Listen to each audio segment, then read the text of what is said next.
কল্পনা করুন তো, আপনি স্কুলে আপনার ক্লাসের সামনে দিয়ে হেঁটে যাচ্ছেন, কিন্তু সে আপনাকে দেখতেই পেল না। অথবা আপনার ক্লাসের বখাটে ছেলেরা আপনাকে মারতে আসছে, কিন্তু আপনি হঠাৎ বুঝবাজির মতো ভ্যানিশ হয়ে গেলেন। কেমন হতো যদি আপনার এমন অদৃশ্য হওয়ার ক্ষমতা থাকতো? আজ আমরা এমনই এক কিশোরের গল্প বলবো, যে নিজেকে সমাজের কাছে অদৃশ্য মনে করত, কিন্তু একদিন প্রকৃত তাকে সত্যিই অদৃশ্য হওয়ার ক্ষমতা দিয়ে দেয়। তবে এই ক্ষমতা কি তার জন্য আশীর্বাদ ছিল নাকি অভিশাপ?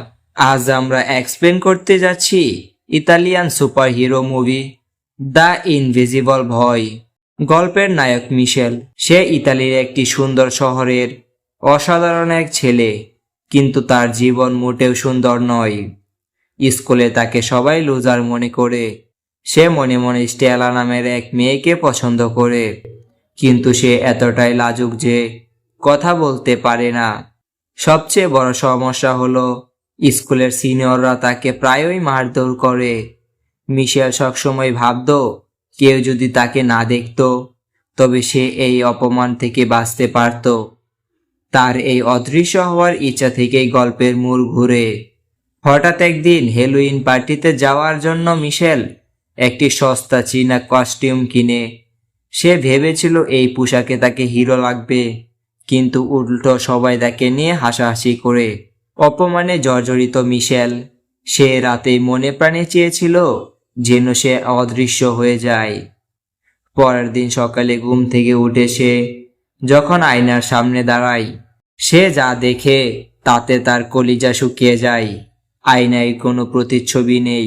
মিশেল ভয় পেয়ে চিৎকার করতে যায়, কিন্তু সে বুঝতে পারে সে আসলে অদৃশ্য হয়ে গেছে।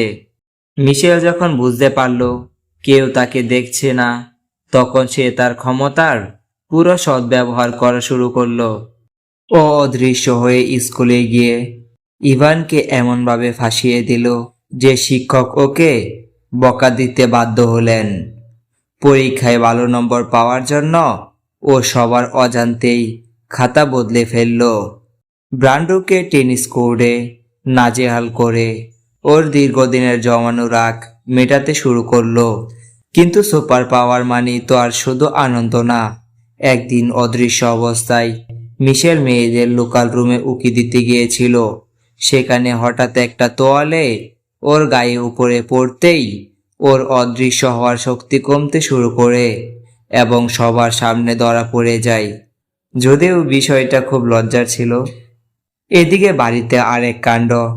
মিশেল যখন নিজের ঘরে অর্ধেক অদৃশ্য হয়েছিল, তখন ওর ছোট বোন ক্যান্ডেলা সেখানে ঢুকে পড়ে।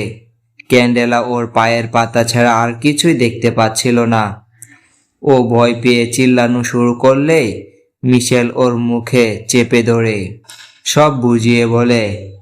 ক্যান্ডেলাই প্রথম ওকে উৎসাহ দেয় আর ওর নাম রাখে দ্য ইনভিজিবল বয়। মিশেলের জীবনে বড় ধাক্কাটা লাগে যখন ওর মা ফোনে কাউকে বলছে মিশেল ওদের নিজের সন্তান নয়, ওকে দত্তক নেওয়া হয়েছে। এই দুঃখে ও যখন সমুদ্রের পাড়ে একা বসেছিল, তখন এক অন্ধ লোক ওর পাশে এসে দাঁড়ায়। এই লোকটাই মিশেলের আসল বাবা, আন্দ্রেস। আন্দ্রেস ওকে এক অদ্ভুত কাহিনী শোনায়। 1986 সালে চেরনোবিলের পরমাণু দুর্ঘটনায় রেডিয়েশনে কিছু বাচ্চার ডিএনএ বদলে যায়, যাদের স্পেশালস বলা হয়। মিশেলেও সেই উন্নত প্রজাতির একজন। আন্দ্রেস মিশেলকে একটা নতুন স্যুট দেয়, যা পরলে আর নগ্ন হয়ে অদৃশ্য হতে হবে না।